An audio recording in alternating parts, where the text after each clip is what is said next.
All right. Nice big sips before we get done, since it's hot as all get out in here. Indeed, it is very hot right now. Yeah, you would think that like the ventilation system's down or something. Again. I mean, it's not bad in here, and I mean, it's a nice Ohio August, so we're not looking at something too hot. It's not that nice. You can hear cicadas too. It's not great. All the time cicadas, which is, since we're talking about Evangelion, get used to that. Cicadas forever. Yeah, I can't hear cicadas without thinking of those establishing shots. It's really upsetting. We are going to fix the game, and then we are going to leave it for dead. Because a quick cut there to Cyberpunk, it seems, because that's a game we still care about somehow. It's a game I care about because it's not fair. It's not what was right is right. It is not right. Yeah, well, things are sounding pretty good from what I can tell. So, you ready? I am ready. I want CD Projekt Red to burn. Yeah, as do I. In any case, welcome back to Side 3 Free Radio. I'm your world-weary salaryman. And I am Rust Tornado. Reporting from an undisclosed location within Side 3. And we are going to bring you all things anime, manga, and all things in between. So, today's topic is actually something pretty interesting and somewhat relevant since Thrice Upon a Time just came out. After a very long and very agonizing wait, we have finally seen the conclusion of the Eva Rebuild movie saga. I mean, I was fine. I could have waited another 9 years. It's fine. No. Don't give Anno ideas. Oh, Anno has nothing but ideas. That's his life. I got to get this Kamen Rider movie online. He's got to get that done in the next couple of years. I don't have a long life to wait for Hideaki Anno projects to come to fruition. He needs to start banging them out. I mean, you could always watch that Cutie Honey movie he did a little while ago. Wouldn't be too bad. A man who loves his Go Nagai. Oh, yeah, he considers Go Nagai to be his Bible, his collected works. Or is that Ken Ishikawa? Really, it's both. So. It is both. But, he viewed Go Nagai. He did that interview with Go Nagai where he calls him basically his manga god. Oh, yeah, for sure. Really interesting, by the way, while reading through the Evangelion manga, which is drawn and written by Sadamoto Yoshiyuki, who is a notable character designer from the Gainax stable, a founding partner, and someone who, when you look at his collected works, you don't see a lot of long-form manga projects. I believe this is one of the only ones. This is the only long-form manga that he has ever completed. He spent most of his career working on anime, doing designs for Nadia, doing designs for Evangelion, obviously, Wings of Honiames, Girl Who Left Through Time, keep going. Yeah. Oh, wait, you're forgetting an important project, Uru and Blue.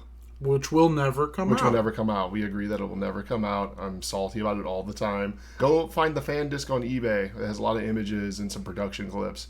Have fun. That's as close as you're probably going to get to Uru and Blue, everyone.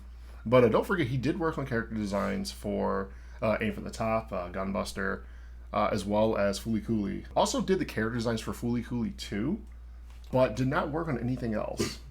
Wolf Children, Summer Wars. Oh, Mamoru Hosoda films. Great Pretender, all character designer for all of those as well. Yeah, Great Pretender is on Netflix. It is. He's had a very prolific career getting paid to draw cute girls, and it has worked out very well for him. Well, cute boys too. Come on. Beautiful boys. Yeah. And with one exception, a manly man. And before we get too far ahead of ourselves on this, it turns out this Eva manga, which is about, 14 volumes, started in December of 1994, which is something of a lead-up, almost like a promotional item for 1995's release of Neon Genesis Evangelion, which, as we all know, changed the mecha genre forever. It is actually collected into 14 volumes and 5 volumes if you're collecting in English. Viz now has 3-in-1s for all 14 volumes collected across 5. Right, and I believe you can also grab individual volumes on Comixology. 3-in-1s, actually. 3-in-1s. $10 gets you 3 volumes in one. We're not being paid by Comixology, Amazon, but please pay us. I wish I was. I'd chill. In any case, let's get into the meat and potatoes of this, right? So go ahead and let's set up what the Evangelion manga is about. As you could probably guess, it is related to the television series. How closely does it adhere to the TV series? So we're going to probably, I would say probably around 80% of the series, of the manga, is close to what comes in the anime. A lot of stuff that is superfluous to the plot is cut out. A lot of the filler episodes in the middle that we do not see. Magma Diver, we don't see the Eva that takes over the three wise men. Wait, hold on. Chill out. There's nothing wrong with Magma Diver. That's a great episode. It's a nice reminder that anime is supposed to be good, clean fun. Why are you dissing on Magma Diver? For the fetish community, perhaps, but for us non-degenerates, it is just an extra episode that doesn't need to be here. Yeah, I would generally agree with that, all kidding aside. When you read through Sadamoto's rendition of the Evangelion plot, there are some interesting changes. They fall into roughly two categories. You have changes of omission, as we discussed earlier, where certain, we'll call them filler episodes, are cut, or other things that don't quite fit into the narrative are not present. And then you have absolutely rote changes to events. They are actually pretty few and far between until you get towards the climax of the plot and then the falling action as well. But it's largely a faithful adaptation of Evangelion, the TV series. I like it a whole lot, actually. You know, waiting 19 years for it to finish was not an enjoyable thing, but the actual product is beautiful. I will say one of the advantages of waiting to finish it, it did allow Sadamoto to include material related to the movies, which are made and produced by Studio Kara. Well, yeah, he was working on the character designs for the new Eva Rebuild movies and put the series on hiatus as a part to work on those movies. And we did get one chapter at the very end, a bonus chapter, that introduces a character that's only seen in the Rebuild movies. But other than that, it really is just pretty faithful to the original series plus End of Eva. You see some differences in characters, like Shinji is already a much more self-actualized character from the start. I really enjoy the way Shinji is represented in the manga compared to the show, and that the core aspects of Shinji aren't really changed. And for those of you who have no experience or exposure to Evangelion, one, I recommend you do so. I believe you can still watch the television series on Netflix. You may be able to watch it on other platforms.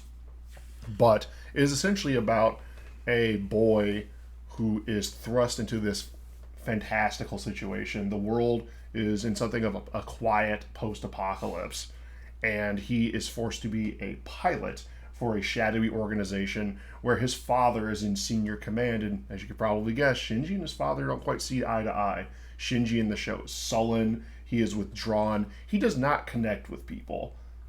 Evangelion, probably more so than any other mecha series before it, dealt with the concept of what if a 14-year-old was actually given a super robot, and how badly would that screw him up for life. Yeah, and that's something that's really easy to forget. I mean, even when I was first exposed to Evangelion, probably in my case high school, because I'm old, it is definitely the kind of thing when you're watching it as a teenager, you're like, oh, it's like, why is Shinji acting like that? It's like he has, as the audience, he has no choice but to do certain things or to fulfill the needs of the plot. Like, the conceits are present, and Shinji must go forth and get in the robot and pilot the robot, the titular Evangelion, Eva Unit 1. But you realize that he's 14. He is a middle school student. You know, Gundam really gets into that too, especially First Gundam, but no series shows a character that is a protagonist that is quite so reticent about their participation in the world of mech fighting than Shinji Ikari. Oh, definitely. And you can see, of course, the influence afterwards, where you had many shows that tried to capture the same essence as Evangelion, but failed to do so, or only captured it partially, or captured a single aspect of what that show was trying to do. A show that was so influential that it even changed the movie versions of other shows that were contemporary to it. Looking at you, Escaflowne. Literally ruined a good series trying to chase Evangelion money. Yeah, watch Escaflowne, the TV series. It's a good time.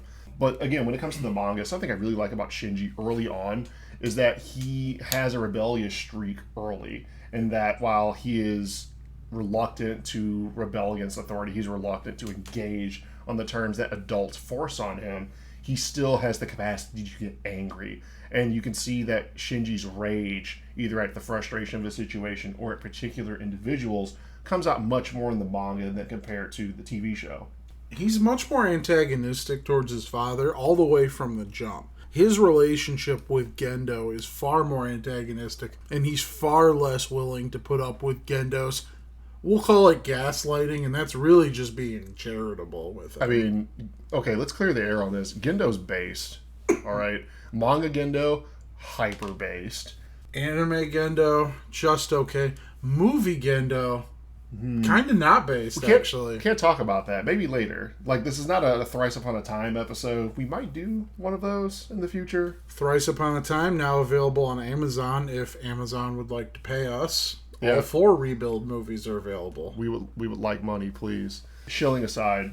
But yeah, Shinji does have a sort of antagonism that is present throughout the manga that just isn't there during the anime itself, until perhaps the end, or maybe even in the movies, where you see how Gendo treats his son. And Gendo Ikari is commander of NERV. He operates the Tokyo branch. He is the one who's responsible for Project E, or the Evangelion project. He is the one who enables Shinji to get in the robot, and is always disappointed in his son no matter what he does. Gendo is just an inversion of a trope of a character that appears in so many Super Robot series.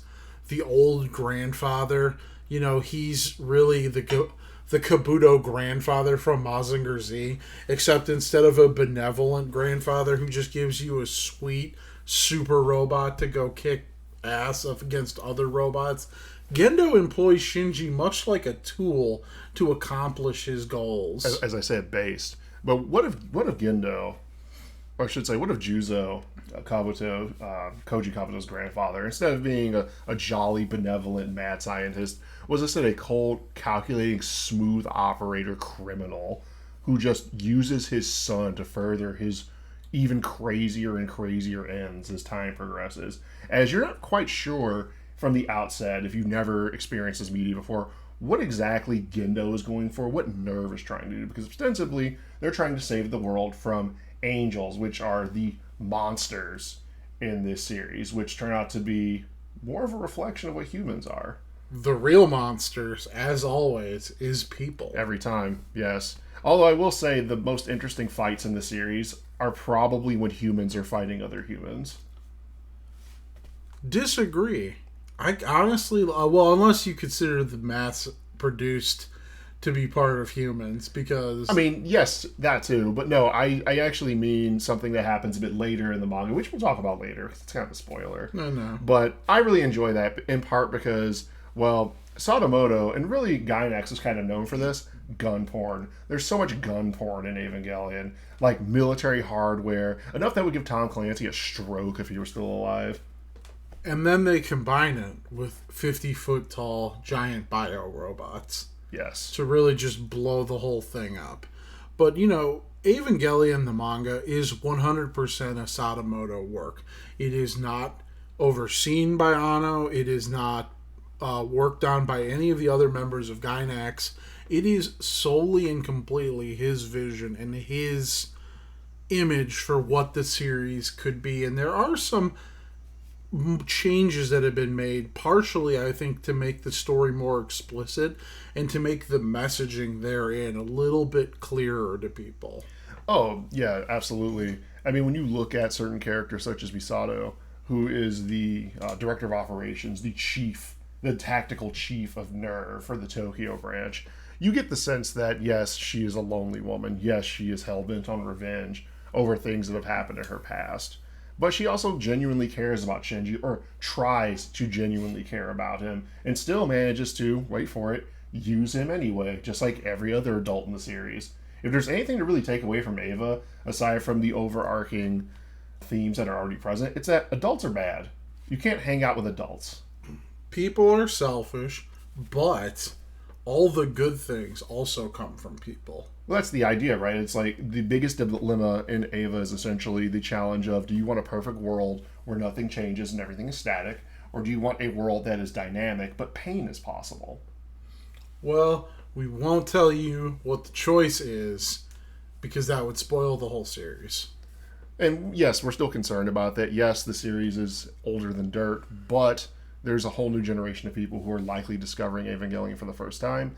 And if 10 or even 20 of those people happen to be listening to our ramblings over the air, I'm more than happy to allow them to have a full experience while giving them a full-throated endorsement to do so, and also our own perspectives in regards to what we think are the highlights of both the manga, and we'll even talk about the anime a bit as well. Eva is one of those series that I would describe as timeless, but at the same time has remained remarkably current in the minds of people. And kids and younger people have picked it up in various forms, like when it came to Netflix, or now that the final movie is out.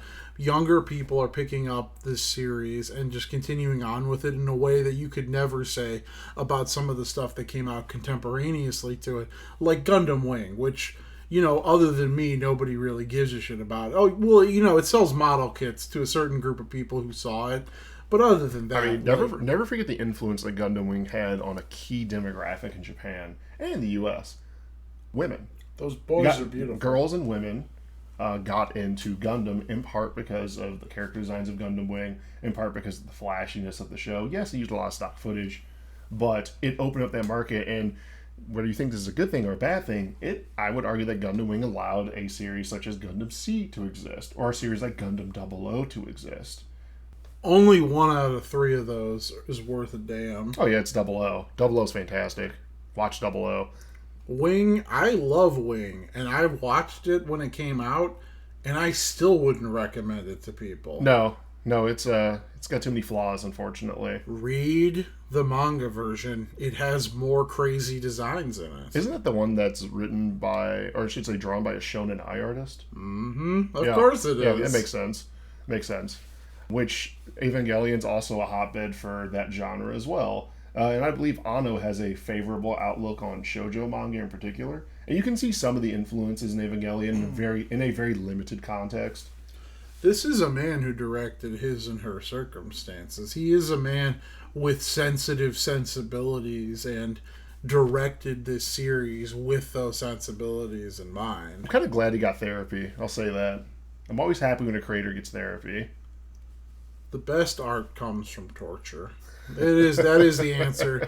Mental health is for everybody else. No. But for the creative, for the truly creative, one must suffer for one's art. But no, I'm glad that Anno's still here, so he can make more stuff for us, or make more of whatever Thrice Upon a Time was. We're not supposed to be talking about Anno as much. We should be talking about Sadamoto's work here. And I'd like to talk about the art for a bit. Yes, I've already mentioned gun porn, but when you look at the panel layouts in particular, you almost get the sense that the panels are derived from some of the early storyboards, perhaps. As many scenes are, if not one for one, with the anime itself, they're very close, or they are interpretations of those same scenes. Especially early on, Sadamoto has definitely seemed to be taking the work that was being done on the series and transported it into a manga, which is faster and cheaper than making an anime. The manga premiered almost a year before the anime, partly because of the huge delays in making an anime.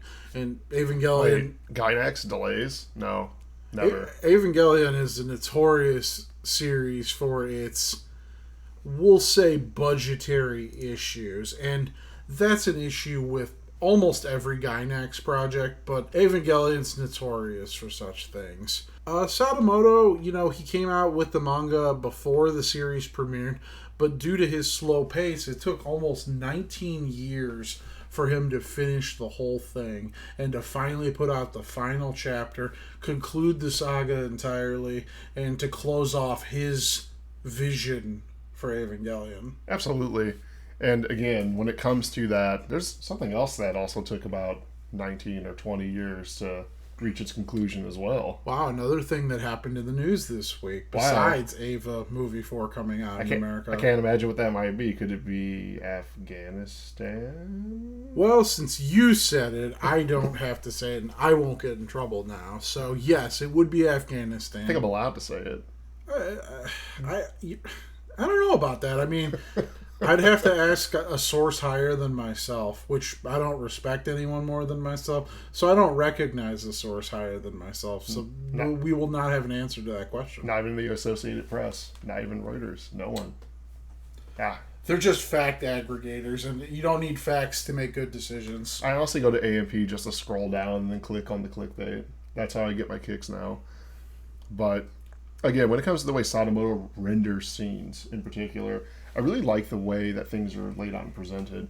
It's almost as if you do not need the speech bubbles, the dialogue, in order to really follow what's happening scene by scene. I think it's a testament to quality, sequential art, and a true understanding of that medium to really be able to convey that, especially to a foreign audience. It's a true shame that he didn't do more manga, because he's really good at it. As much time as it takes, everything he does, every panel he puts together, he is a known perfectionist. And this really is his magnum opus in terms of just the quality of the work that he is putting together. Every panel is telling a story. Every panel is, artfully put together. Just, it's perfect. Everything about it is perfect. And he just didn't stop drawing until it was all correct. And that's kind of the benefit of something that only comes out once a month if you're lucky, that you do get that kind of perfection. And it's the kind of stuff that agonizes you from week to week and month to month, and in this case year to year. But once it's all put together and all put in one place and finished, you can really enjoy what was done there. And just the high level of art in motion. And as the series goes on, it gets more and more serious. At the beginning, you almost feel like he's creating something like an omake to Evangelion, a bonus chapter. You definitely get that sense, especially whenever depending on the release that you have, too, because some releases have really nice, like, full-color extra pages, which appear to be done either with, like, an ink marker or just, like, brushed. It's hard to really tell what the medium is. I didn't do as much digging on this as I probably should have, considering that I went ahead and binge read like 80 plus chapters over the course of the other night. But you really do get the sense that Sadamoto like really cared about the work that he was putting in here. And yes, it's agonizing to wait. I recall when the hiatus first happened, and there was a lot of speculation as to when the next chapter was going to come out. And that's when I fell off. I was reading it with friends, and I moved on to other things. I dipped my toe in the manhwa for a bit, revisited some old series, and eventually, once everything was finished, that's when I got back on board. And that was right around when like the second movie came out. We do tend to love series that go on hiatus. I don't know what that says about us, or just that enough people care about a series to care when it comes back from hiatus just means that series is truly a tremendous one. But we do have a certain love affair with series that don't end. I think we like the hunt more than anything. We like chasing something, knowing that there's going to be more of it out there someday. And time and again, we find ourselves a little burned. Well, Berserk notwithstanding, Come on, which is... I don't want to talk about Berserk. Vagabond, which has been on hiatus for 5 years. I do want to talk about Vagabond, but not in that capacity. Yes, another beautiful long-running series that it will probably never finish, unfortunately. Yeah, that's very true. Very true. Something else I definitely noticed while reading the manga is that the supporting cast get quite a bit of an expansion. For example, Toji, one of Shinji's classmates, you actually get to see his home. At one point in the manga, you get to see one of his elderly I believe his grandfather is in a panel just off to one side, which is really interesting, where he invites Shinji over after a scuffle, reconciliation, so forth. They devote a lot of time to that, actually. In the anime, it's mostly done in an episode or two. They devote several chapters to him developing the relationship with Toji, which makes it all the more difficult as the series goes on, because every character goes through the emotional and physical ringer in Evangelion. Nobody is safe. Oh, absolutely. And one of the things that's really great about reading the manga is that when Shinji is attending school, because you can't just save the world. You also have to go to class because an education is important. When he makes friends with some of his classmates, his interactions are very organic. You can get the sense that these friendships or these connections are building up over time. And even Shinji himself begins to see that there is value to companionship. There's value to risking connecting with other people, even if that means that those people will one day leave your life, or maybe they will hurt you in some way. But this is Evangelion, so Shinji's going to get hurt a lot. If I was saving the world, I wouldn't go to any goddamn school.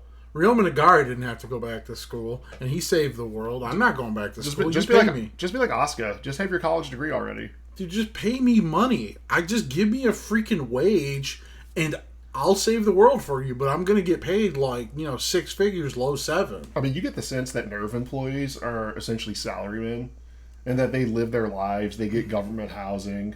They could buy canned drinks. They can have personal vehicles. They can carry a gun. But other than that, they're basically dogs of the company. Misato's broke as shit. Like, holy crap. Like, she doesn't have any money. I mean, she does bum off of children at one point, which is pretty good. She's a hot loser. She's a hot mess. I mean, that's what we're in for. Like, Misato's a character that ages like fine wine. It's just the hot mess. That is, I don't know if that's the first time you see that character, but Masato is definitely we'll call it the archetypal version of that character. She's, beautiful, but she's very slovenly. She's not, she doesn't have any girly traits to her, except for the fact that she's smoking hot. I mean, it might be perhaps you're bringing that archetype to the forefront, because you see that in other manga series throughout time. Because, I mean, like, Akane has several sisters and Rama one half. One of them's basically Misato, but she's not important. Nabiki. Yep, there it is. I knew you would know. I know all the things that are pointless for people to know. Yeah, that's part of the reason why we're doing something like this, isn't it? Mm. But yeah, so I guess ultimately, if you had to recommend a person, pick one, would you say watch the anime, read the manga, or something else? I would actually recommend the manga. I think it's the best. And, I'm, of course, biased. I am... What? No, never. Oh, of course, yes. Of course. Well, whatever I believe is ultimately true. And since I love manga, I believe this to be true. Although the anime has tons of lovely stuff, it really does suffer from the limited budget in places.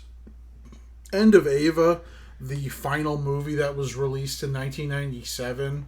before the rebuilds, gets around with, such a huge budget that they could just do some of the most jaw-dropping animation that you will ever see. And all hand-drawn in a glorious fashion, in an absolutely orgy of violence. You're talking about that there, Sakuga, that I've been hearing about online. A master of hand-drawn craftsmanship. A man who only draws in keyframes. Yeah, it's like, where are the in-between frames? There aren't any. These are all keyframes. But I will say that when it comes to reading the manga, it's impossible for me to have the perspective of, the manga is the best, right? Because I've already experienced the television show. I've experienced Congratulations. I've experienced the End of Eva, Death and Rebirth, right? I've experienced all there is to experience about the media franchise that is within the work-safe realm, let's say. So when I read the manga, I'm going to queue up certain things, like during Operation Yashima, which is not really plotted out in serious detail in the manga like it is in the show. I still hear that track, Whenever they do establishing shots of Tokyo 3, I still hear cicadas. There are so many things about the anime that are iconic and have defined what came after them. But at the same time, I really just love the manga. I feel like it has the best overall presentation of anything. The art's gorgeous. It's Sadamoto working at his top of his game. It's a very concise, and I will also say, much clearer in its meaning than what was presented in the anime. And I know some people will prefer a series that leaves a little bit more up to interpretation and leaves a little bit more, we'll say, vagary in it. But I really do prefer a series that says what it's going to say and isn't too subtle about it. There's a fine line. True. If there's any complaint I do have about the manga, it is ultimately there's really two. One, the original release is really hard to find these days, and I really wish that Sadamoto would fix the backs of his characters a bit, because there's some weird torso hip issues with certain characters. Like certain early shots of Isato definitely remind me of like 90s American comics.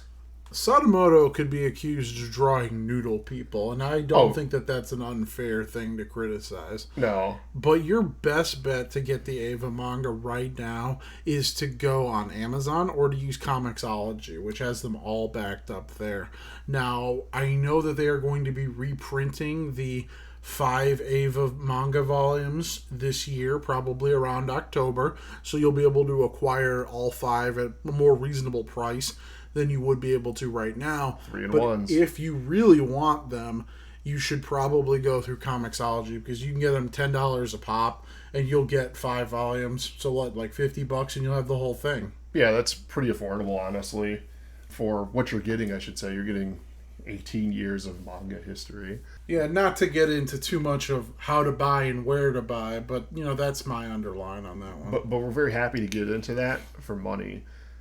But I guess my last thing on Sadamoto is I feel like his style, for lack of a better way of putting it, really bridges that gap between what we'll call like sort of like 80s to 90s anime aesthetic and something that is suitable for animation, right? Because he has relatively simple, somewhat flat characters at times, but Sadamoto seems to be able to do all of it. He could do character design. He could do mechanical designs to a certain extent, albeit ones that have already been drafted.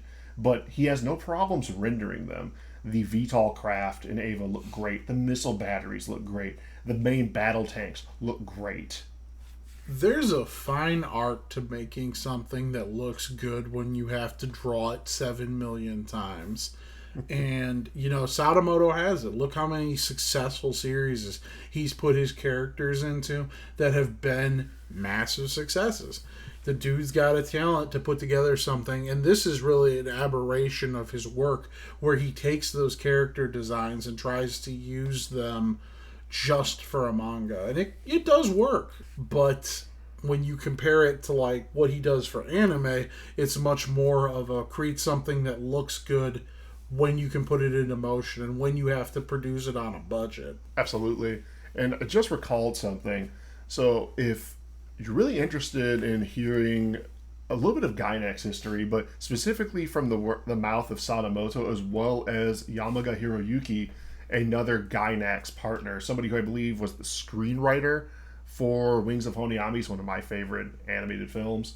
I believe that you can still find this on Wave Motion Canon, where there's an interview that's been translated of just their experiences, how they've transitioned from being scrappy young fighters in the anime space and the indie space at that time to becoming the old men of the current era.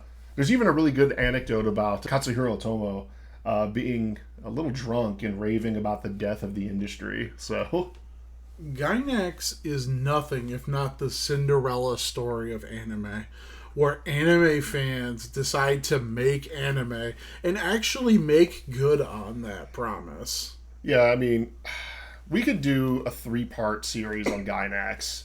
No problem, I feel.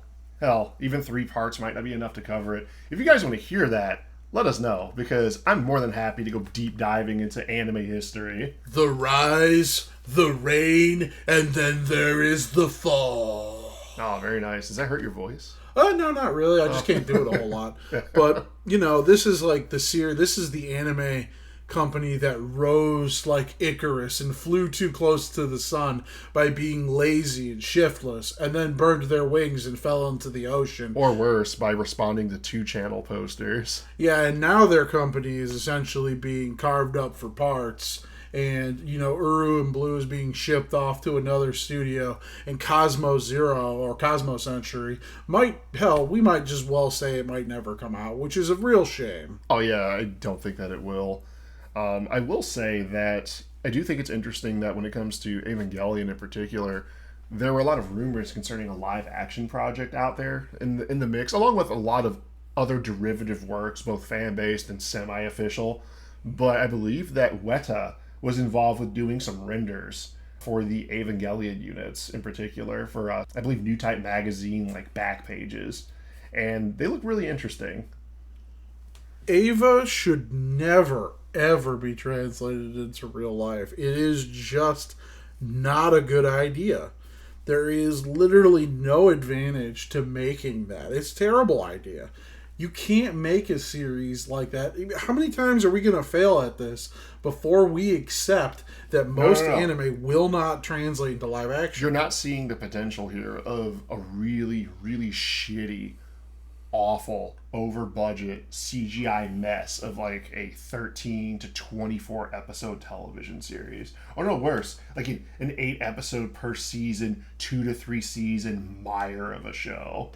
Oh, I also will say it is Zero Century, not Cosmo Century. Oh, good correction. That's going to be that's the Leiji Matsumoto 3-movie series. That's going to be like the Avengers, but for just guys created don't say that. Just by Leiji Matsumoto, a known fascist sympathizer. Okay, Leiji Matsumoto has fascist tendencies. Okay, I wouldn't call him a sympathizer, even though I think we both have seen The Cockpit 2-episode OVA, and yeah, let's just say that he does not apologize for anything that happened during World War II. Nothing. The man has opinions that will probably not survive the 21st century. I do recall when he was approached about Interstellar 555, he was very hesitant to work on it. He liked the experience. He liked the fact that a group of people, a 2-guy techno group from France, really loved the work that he had done and was willing to go as far as to hire him to make an hour-long movie when nobody else was paying him money. I'm sure that he didn't mind that too badly. I kind of want to rewatch that now. Maybe we can stream that. I wouldn't be against it. I think it's kind of a rarity these days to find, actually. I think we can find it. Oh, I think we can. Definitely. But, of all the Nazis that still work in the industry of games and anime in Japan, the guy who composes Dragon Quest being the foremost and most Nazi of them, Leiji Matsumoto somewhere in the realm of a 7 or an 8. Where would you put Kota Hirano of Hellsing fame? Oh, I seriously, I think he's more of an idealizer of a culture in a fashion sense than he is an actual fascist. He's a fan of the era. Well, you have to remember, he draws a ton of Nazis, but he also draws a guy killing Nazis. So it's he makes the Nazis look cool, but he makes the guy, the Antifa who kills the Nazis, look even cooler. That's the thing. It's whenever you represent something, even in parody form, you always run the risk of somebody taking the wrong message away, right? Where someone will look at the Nazis and see the cool stuff, especially because they're vampires and werewolves and such, and a weird cat boy that we don't really talk about. But then, even if they're killed, most of us are still going to focus on, man, they looked really good. Those undead Nazis had drip. I'm going to be honest, I don't think anybody's ever taken the right message from Hellsing, and I'm pretty sure there is no right message to be found there. It is just awful, but it's beautiful. No, read Hellsing, but really watch it. Watch the OVAs. Yeah, okay, yeah. They took forever to come out because, quality takes time, kids. Yeah, welcome to the modern industry where everything is either very cheap and is done by exploiting the labor of others, or it is very expensive and takes a very long time. Even Sunrise keeps a group of old men employed just to do the good stuff when they're ready to really try, when they're endeavoring to create something that's just not just another thing to sell a few more goddamn model kits. When they really want to create something that has soul, they call up the A-team to come out there and put together a Hathaway's Flash. Yeah, wait for those Kotoki version kits. Some of them are out. Buy them. I'll buy them. I'll buy both of them. Give them to me. In any case, you got to make it happen. Right. In any case, I think now is a good time to transition into the fun part of the show where we discuss spoilers. So if you're a first-time listener or a first-time Ava indulger, a aspiring Ava fan, now's a good time to turn away. Yeah, you should probably turn away in general and before this series leads you into a lifestyle of deviancy. Much like Macross led the founders of Gynex into a culture of deviancy and degeneracy that caused them to create Ava. If you read or watch this series, you will be deeply affected by it. And that will only lead to negative things in your life overall. What's the thing? I mean, you're talking to a pair of certified Macross enjoyers. So, yeah, and look what it's done to my life. My life's pretty good, man. I mean, relatively speaking, like I have 3 square meals. I have 1,000 square feet to my name. I drink as much beer as I want, and I can clean out kaiju parts. Salary man, come on, you. This is very sad. That a man aspires to clean the guts of giant monsters. That's not a series that anyone would find marketable, and we've never talked about it. No, we haven't talked about it at all. It doesn't exist. Don't read Kaiju number 8. What a series! What would that series even look like, and how would it sell a volume? It wouldn't move anything. You got to make a series about kids and model kits and making them fight. And then you can just make all the money, and you don't ever have to worry about coming up with an original idea. You just put some hot moms in there, and kids will just buy it, man. And the adults will buy the hot moms. So what Rush Tornado's on about here is a series that we both really enjoy, Gundam Build Fighters, where it is just about model kits, fights, customizing those kits, and very attractive moms. There's some good dads in there too, but really we're there for the moms. I goddamn hate myself for how much I love that show. I fully embrace what I am. But anyway, let's get on with these spoilers. So, I really want to talk about Kaji's sort of expansion for a bit, where he pulls Shinji aside and he gives him the lowdown in like such a vicious way. Where he's like, "Kid, let me talk to you because I might not have another chance to talk to you about what the world really is." Kaji gives him the rundown in a way that he doesn't really get in the anime.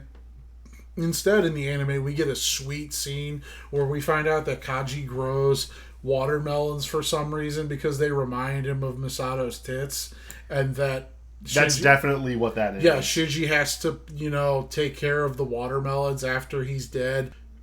Just like Misato's tits. It's real weird. It's pretty weird. So in the manga, you get much more of a, Kaji basically leveling with this kid. Like, look, everything you do is fraudulent. Everything you do is a lie. You're playing into a game of someone else, but it's all up to you. If you want to keep playing that game, that's up to you. But you got the choice to make here. I mean, Kaji is so cold in this manga that he straight up tells Shinji that it's like, yeah, it's your fault your friend is dead. He's like, you didn't try to stop it. You could have fought, but you didn't. That's messed up, though. Toji gets expanded in his role in the manga. In the Rebuild movies, his role is almost entirely excised from the series.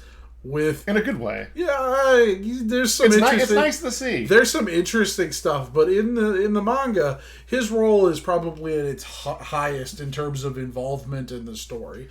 Before we continue, there may be Thrice Upon a Time spoilers in here. There may certainly be Rebuild series spoilers. So if you're not here for that, check out. I'm going to be throwing stuff hot, and I can't be accountable for my actions or my words.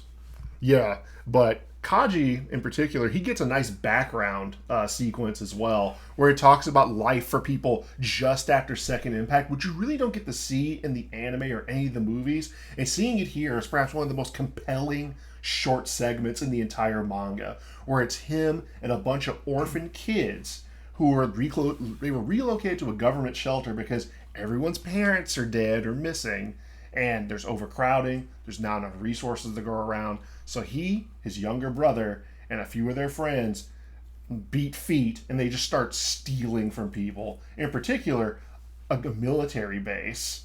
And Kaji sells out his brother and his friends to not get fucking cop-killed by MPs. Kaji's got a real rough life, and one of the things I do love the most about the manga as opposed to the anime is that we get more glimpses of what the world was like in the 15 years from Second Impact to where we are now. You see how degenerate society went. You have flooding, you have famine, you have disease, and you have war. Half the goddamn population of the earth is murked in like a couple of months.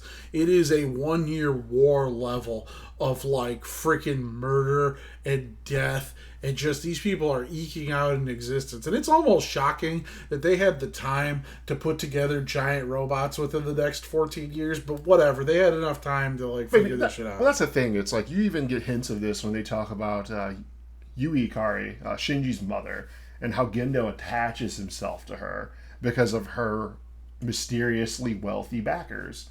And that would be Seile or Gehurin early on, right?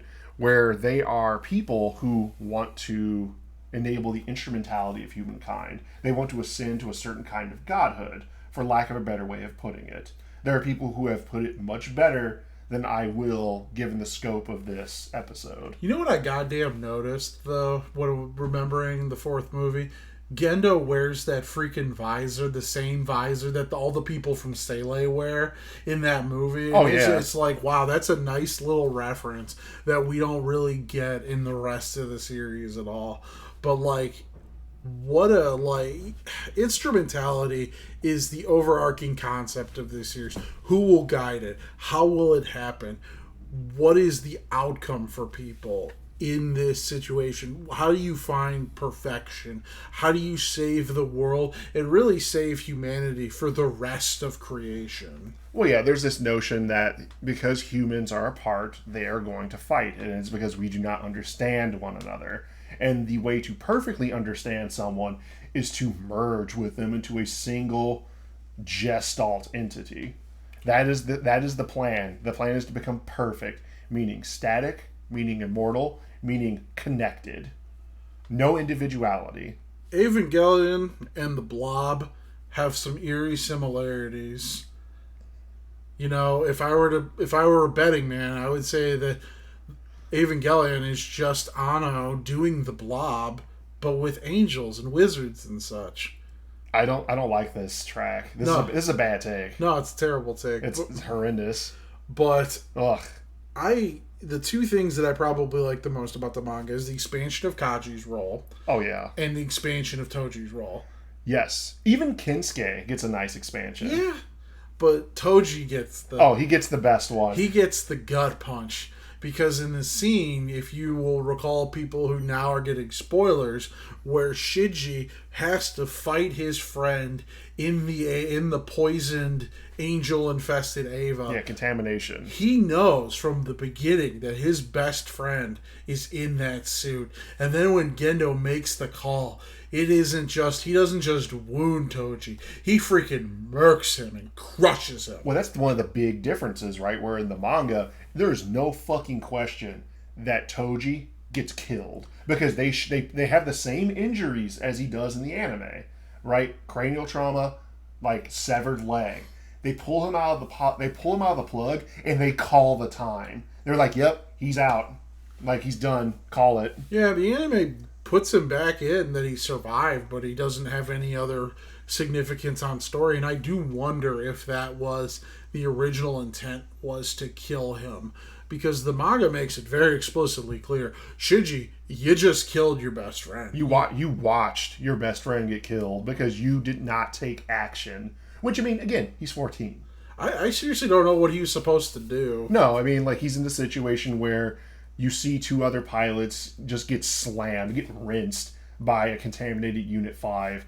Unit 1 is just getting choked out. Shinji can't fight his friend, and so Gendo makes the call. Yeah, he's straight up, like, screaming, trying to take control of the Eva so that his dad doesn't use that thing to crush his friend.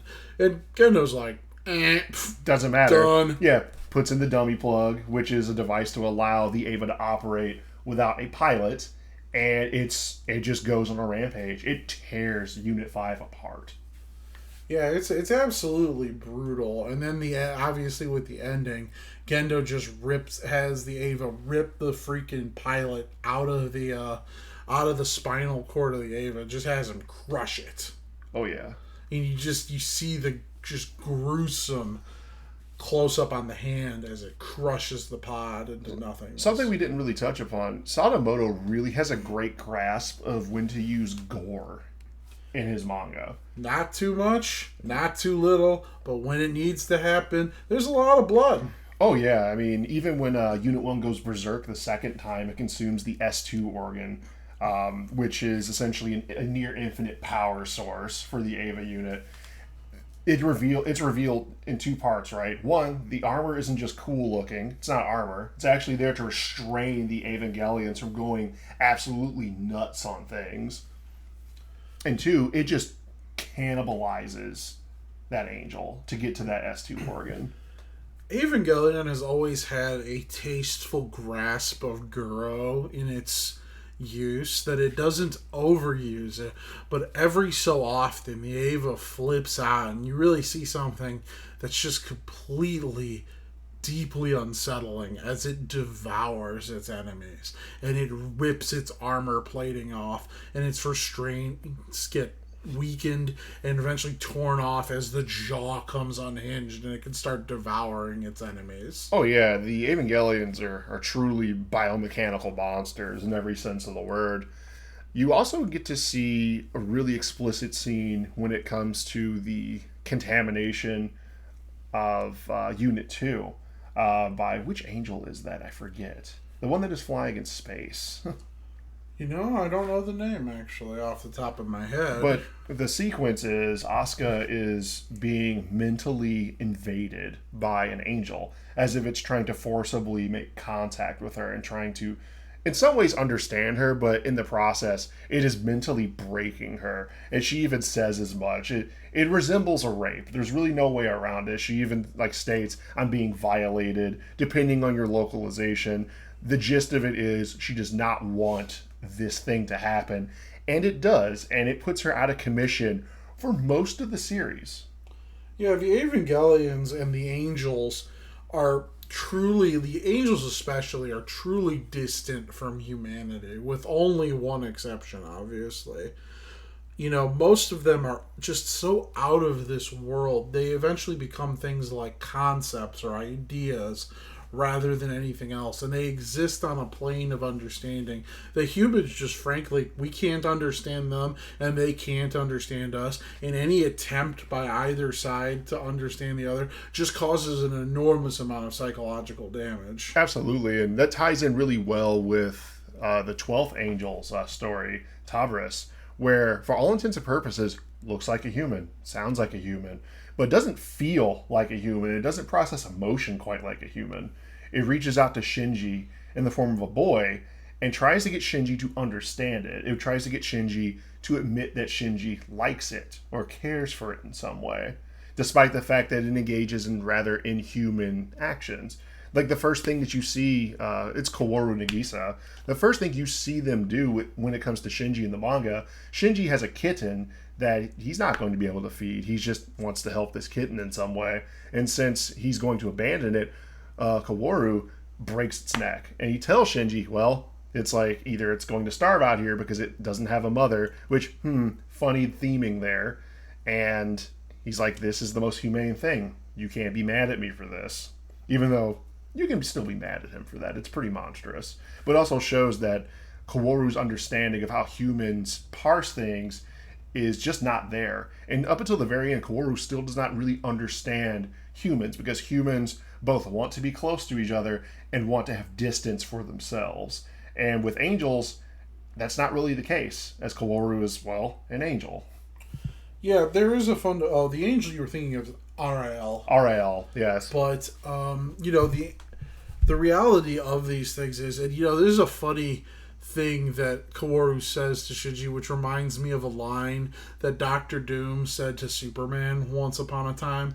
Boy, crossovers. Well, yeah, you know, he looks at Superman and he says, you know, even though like you decide to be like an easygoing nice guy, your strength still defines their existence. The power you possess defines how they live their lives, whether you choose to do anything or not, because you are so powerful. And he kind of looks at Shinji. He's like, if you're not going to take responsibility for it, don't be upset with me if I do what I want. Doctor Doom, Evangelion crossover. Doctor Doom would be a sweet Eva pilot. You say whatever, man. He'd be good at it. Doctor Doom stan. I understand. But anyway, one of the things I want to probably get to before we hit the end of this, because we're already getting pretty long in the tooth. Oh no, this is about the right length I think our episode should really be. Well, all right then. Well, anyway, I want to get to the ending, because the ending of it is a lot of time is devoted to it in the manga, like a good full 10 chapters. 10 chapters, maybe 3, yes. Maybe 2 full volumes are essentially devoted to the ending of the series. Falling action. The wrap up of what happens after the mass production Eva fight, where Shinji is broken down and turned into the architect of the third impact. Yes. And this follows very closely, at first anyway, to the end of Eva, where Shinji is turned into the Tree of Life by the mass production angels, and all the souls of humanity are put inside of him. Now, he has a much longer discussion with Rei about the nature of his existence, the nature of people, understanding his mother, whom he knows is Ava 1. He comes to that. That's another big point that changes. That he actually figures it out. That he figures it out significantly before. And other characters are also aware of it, and they openly talk about it at times. Yeah, it's very clear that, Yui is inside the Ava, and that Shinji knows, by the final fight especially, that Yui is his mother, and she is inside Ava 1. And it becomes a question of, as he's dealing with Rei, he's beginning to reminisce about his entire life, what he can remember of things that he was not able to remember before, and just the nature of reality, only to come to a very similar conclusion that he comes to in pretty much every Ava series, that an existence as a human, as imperfect as it is, has value, as painful as it can be, is still worthwhile, because the good things can happen too. Right. And that contrasts really nicely with what we see from End of Eva, where instrumentality occurs. You have like the Gestalt consciousness of humanity, the perfect being, etc. But Shinji and Asuka are left. They elect to be individuals, and everyone still has more or less a choice to sort of divorce themselves from instrumentality, from the Gestalt consciousness, if they want to. Now, when it comes to the manga, I think that the falling action of Third Impact and how instrumentality sort of precipitates, it's paced better. It feels more complete. It doesn't leave as much to question, ultimately. But Shinji's decision, as you said, does more or less remain the same, in that the existence that he has, while painful, has value. And that because that existence has the potential for the good things that he's experienced, that is preferable to a static, eternal existence. So the end of Eva, the end of it you see is just a freaking apocalypse. It's Shinji and Asuka. It's a nightmarescape. It's just Shinji and Asuka on a beach in blood-red waters with a dying giant Rei figure in the background melting into the ocean. It's a freak show. Oh, it's an acid trip. It's nice. So you get to see in the manga, you get to see what the world looks like after Shinji remakes it. And it looks very similar to the world that we live in before, as he rides along on a train and he can see out the window and you just see all these dead mass-produced Evas that have had things grown over them and crosses that are grown over, and everyone just treats it like it's no big deal, because that is the way things always have been. Yeah, they no longer have any concept of these entities, these Evas, these angels. It's just completely excised from their minds, and it's just Shinji gets to live a happy life because Gendo and Yui help him out to create the world that's not so fucked up. It's surprisingly positive, and it's perhaps the most positive ending that exists in a official or officially endorsed Eva project, right? Movie 4 is definitely chasing on its tails in terms of a happy ending. Man, that ending for movie 4, it's positive in one respect, but it really does feel like a refutation of fan investment in characters. To the point where, like, we'll say certain fans, certain groups definitely have a certain attachment to these characters. They want certain things, either if it's like weird shipping or if it's just like your best waifu or whatever. Movie 4 is Thrice Upon a Time is very much, hey, that stuff, that doesn't matter. Let that go. These characters can exist outside of whatever your desires were 18 years ago. I'm in the far future, there will be 2 devoted 16. groups of Eva fan worshippers. And I really do believe a religion will be founded around the concepts of a whole religion. Yes, absolutely. And there will be 2 camps, and there will be pro Mari Marvelous and anti Mari Marvelous, and they will, blow each other's stuff up, and they will wage a religious war. So what do you think? It's going to be like the mother, the son, the father, and the Iscariot? Like, I reject Mari Marvelous, and if I find a pro Mari Marvelous, yes, I will kill them. That's fine. This is real scub. This is real scub yeah, stuff. It's not scub. It means something. It's a big deal. And the fact that you are denigrating it really shows that maybe, I have to come after you with a knife to, prove my point that I'm the correct one. But will it look like the Mark I blade that's just a combat knife, or will it look more like a box cutter? Box cutter. Yeah, prog knife too. I'm not paying any extra for this. I'm just going to get a box cutter, and I'm going to cut you with these 2 hands, and then I'm going to eat your heart and get unlimited power. Oh yeah, it's like eating the liver for strength. Very good.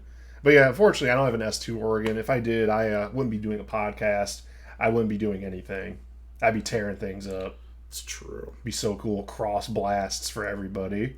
But yeah, I feel like the addition of Mari Marvelous as a character in the manga, or she only appears in one chapter of the manga, really far at the end. It's kind of like a bonus, just a little nod. Mari Illustrious, by the way. Is it Mari Illustrious? It is, yeah. Woo, gotta re-edit that. Nah, we're gonna leave that in. We'll keep that in, man. Mari, I don't like her, though. I mean, what's the thing? Like, when you first see her, if you watched Rebuild Movie 1, you see her entrance, you're like, okay, what is this? Is this going to be interesting? You're thinking it ties into the overall plot, and don't worry, it does. But not in any way that I think, matters. You could name that character anything, and that character would have the same relevance. That character's a cash grab. It is, hey, do you like plug suits? Do you like pubescent girls? Well, here's a character for you. Here's a child for you that you could sexualize.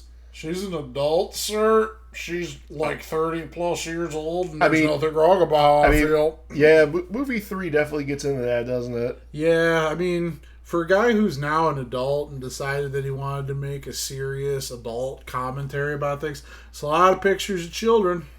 Yeah, That's all I'm saying. It is what it is.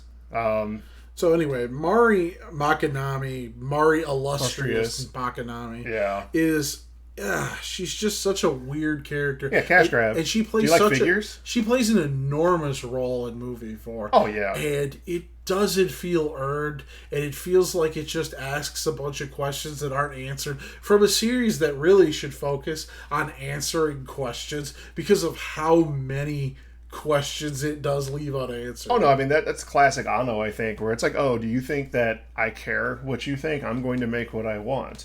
And don't get me wrong, he does care about the fans in the sense that, Eva makes money and he wants to provide a product that entertains, I'm sure, but no, he's going to make the thing that he wants, and Anno likes the question bag. Anno is the perfect director because if you like something he likes, it's perfect. And if you hate something he likes, you just didn't understand it. You can never lose because you can never criticize anything he's done because his defenders will just be like, well, I guess you just didn't understand what he was going for. Absolutely. It's the perfect defense. You never have to be about you never have to answer for yourself, which is one of the things that actually turned me off of Evangelion early on, was just dealing with really toxic fans where people who just, well, I don't hesitate to call them gatekeepers, but people who just really have such an opinion of the series that they can't possibly compare it to anything else. They can't possibly read or watch anything else without immediately thinking Evangelion. To a certain extent, that is true for certain shows and certain manga. It does have that influence. However, there are plenty of creatives out there who are doing interesting things in the space of manga and in the space of anime. I always feel like people who are like Evangelion to the exclusion of everything else. Oh, you're just missing out. Are people who haven't enjoyed other stuff and don't appreciate the kinds of things that Anno appreciated when he decided to make the series in the first place. And I like Evangelion. Let me know that I would never record an hour-long podcast about it if I did not have positive feelings towards it. I've definitely come around on Eva myself. It's one of my favorite things. But there is room to criticize.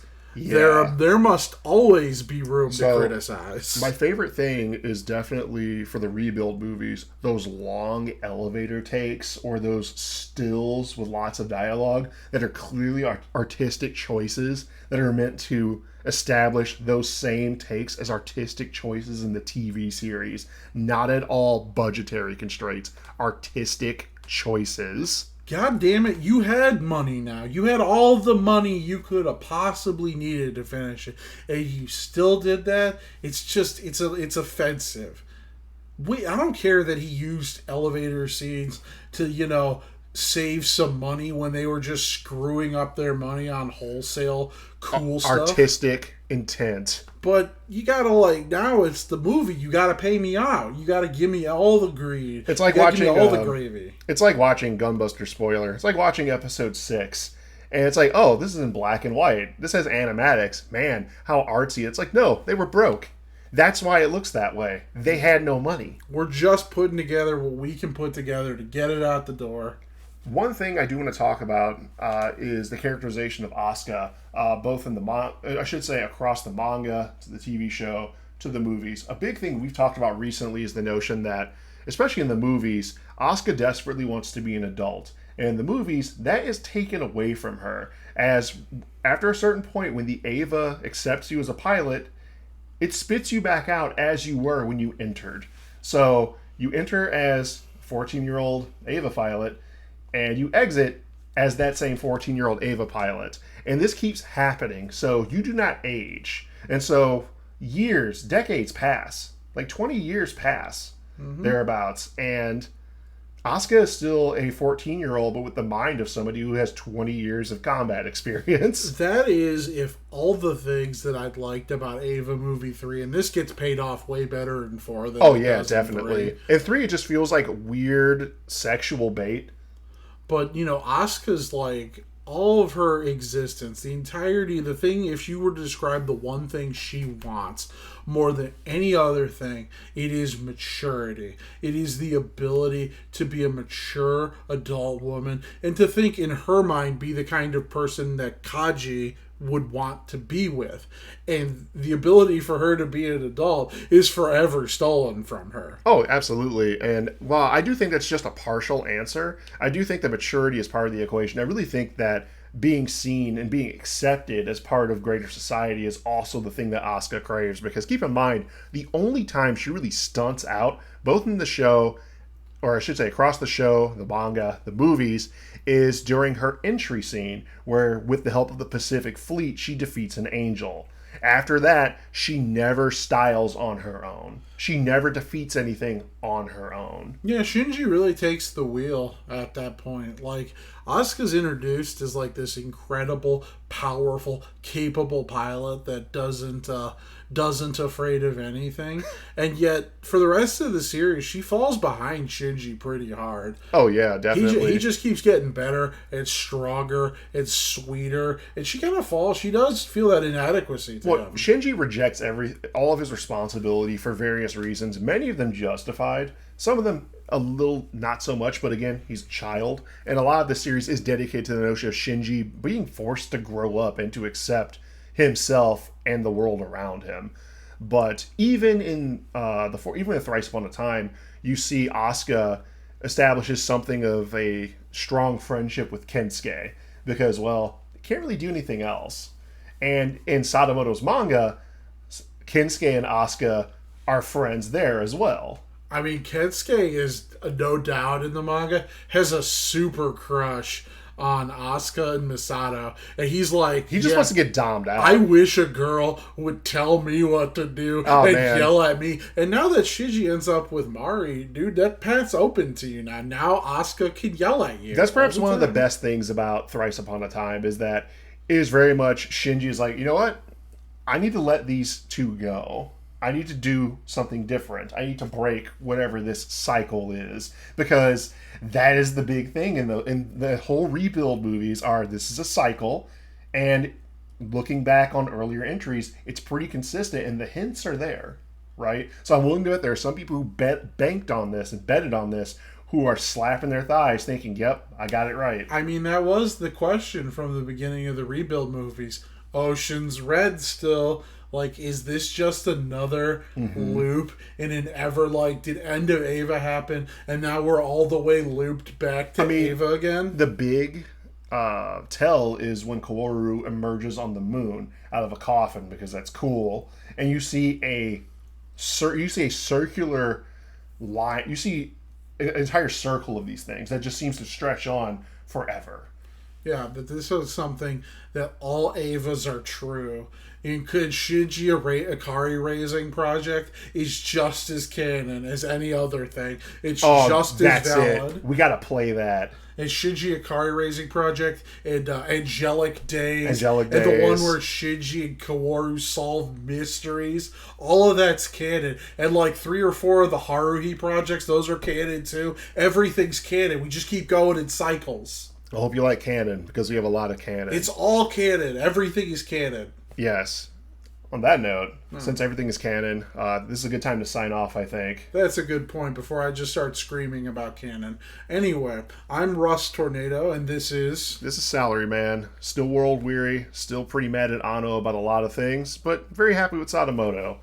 Yeah, I'm happy that it's over. Yeah, take it easy and